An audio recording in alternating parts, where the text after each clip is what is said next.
long-term goals through political destabilization, internal unrest, and chaos.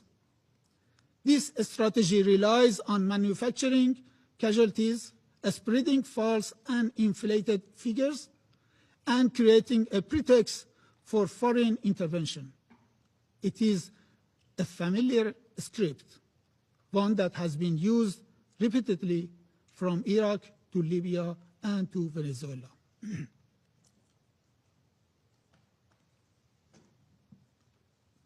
Mr. President, allow me to recall only a few of interventionist and reckless statements made by U.S. officials, which clearly demonstrates Washington's direct involvement in this unrest.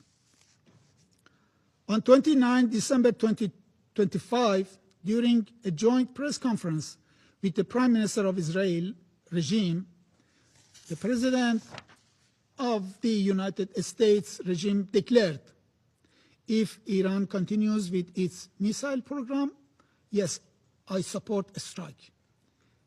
If they continue with their nuclear program, the strike should be immediate.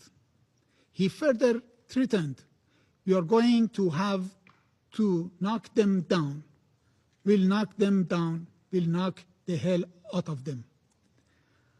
On 2nd January, former U.S. Secretary of State Mike Pompeo openly acknowledged the presence of Mossad agents among the rioters. I quote the same wording he used in his message in X. Happy New Year to every Iranian in the street, also to every Mossad agent beside them. End of the quote. On 3rd January 2026, the President of the United States regime stated, we are locked and loaded and ready to go. On 10 January 2026, Senator Lindsey Graham publicly incited violence action,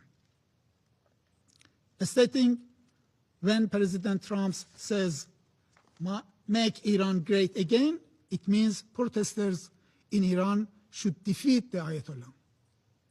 On 12 January, the White House spokesperson confirmed that President Trump would not be hesitant to use military force against Iran.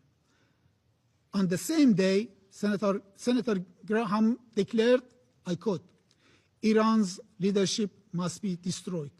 This is the best opportunity since 1779 to change the Middle East. On 13 January, the U.S. President stated, and I quote, Iranian patriots, keep protesting. Take over your institutions. Help is on its way.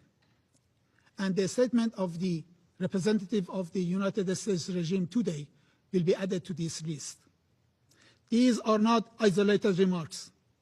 They constitute explicit calls for regime change, violence, and military aggression. Mr. President, the exploitation of peaceful protest for geopolitical purposes and reckless endangerment of civilian lives fully aligned with the destructive role and unlawful unilateral sanctions have played in creating this situation. Claims of concern for human rights ring hollow when made by those who systematically violated them. 3 days ago, millions of Iranians marched to restore calm in our cities, to support law and order, and to reject reckless attempts to push our country towards civilian conflicts. President Trump chose to ignore this historic display of unity and restraint. Instead, he issued a provocative statement aimed at reinvigorating unrest, but people of Iran nationwide ignored his invitation for further violence, and this is why calm has been re-established across the country. Mr. President, any threat to use of force against the Islamic Republic of Iran under any pretext, including claims of protecting protesters or supporting the Iranian people, constitute a grave and manifest violation of international law and the UN Charter. Such unlawful actions directly breach Article 2.4, which prohibits the threat or use of force, and Article 2.7, which enshrines the principle of non-intervention. No rule of doctrine, narrative, or political justification can legitimize unilateral military action or coercion without explicit Security Council authorization under Chapter 7. Invoking humanitarian rhetoric to justify force in a deliberate abuse of international law.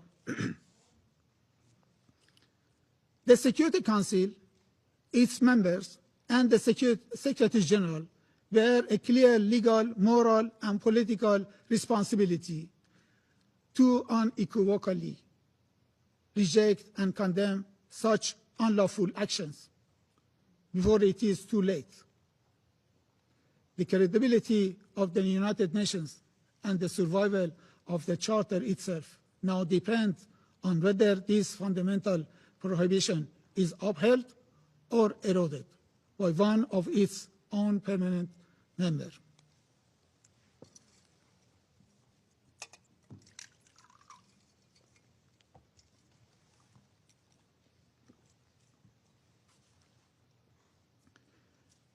Mr. President, Iran seeks neither escalation nor confrontation. However, any act of aggression, direct or indirect, will be met with a decisive, proportionate, and lawful response under Article 51 of the Charter.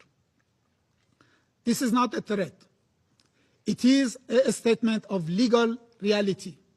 Responsibility for all consequences will rest solely with those who initiate such unlawful acts.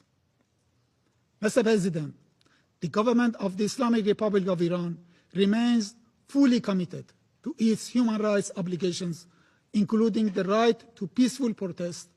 It has exercised maximum restraint while fulfilling its duty to protect its people and preserve public order. However, the incitement to violence, encouragement of internal destabilization, and explicit threat of military action against a sovereign member states constitute a threat to international peace and security within the meaning of Article 39 of the Charter. In conclusion, Mr. President, we categorically reject all politically motivated accusations made today against my government. The facts on the ground contradict the fabricated narratives presented by the United States regime and its allies.